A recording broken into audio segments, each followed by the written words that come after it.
5 6 3 7 8 9 7 4 5 6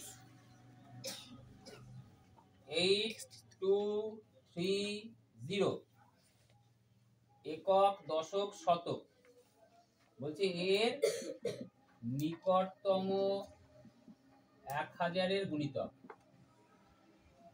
তো আমরা হাজার মানে কটা শূন্য? তিনটে। তো হাজারে যদি তিনটে শূন্য হয় তাহলে আমরা শতকের ঘর দেখব। প্রতিটা অঙ্কে কত ঘর দেখব? শতকের ঘর দেখব। শতকের ঘরে দেখতে হবে অঙ্ক 5 না 5-এর বেশি না 5-এর কম আছে। তাই এই অঙ্কটা শতকের ঘরে 5-এর সমান আছে।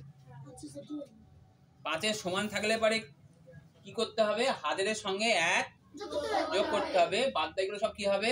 শূন্য হবে। তাহলে হাজারের সঙ্গে 1 যোগ করলে এখানে কত আছে? শূন্য। তাহলে 1 যোগ করলে কত হয়? শূন্য। তাহলে শূন্যর সঙ্গে 1 যোগ করলে কত? 1 হয়। আর বাদ থেকে তিনটে সংখ্যা কি হয়ে যাবে? শূন্য হয়ে যাবে। নেক্সট, এর নিকটতম হাজারের গুণিতক। তাহলে এখানে 8 আছে, তাহলে এর 5-এর বেশি আছে, তাহলে এর সঙ্গে 1 যোগ করলে কত হবে? 8 এর পরে কত শূন্য? 3। এবারে একক দশক শতক, তাহলে শতকের ঘরে কত আছে? 4। 5-এর কম আছে, 5-এর কম থাকলে কি বলেছিলাম? হাজারের সঙ্গে কিছু যোগ হবে না, হাজারের ঘরে কিছু নেই মানে কত আছে? শূন্য আছে।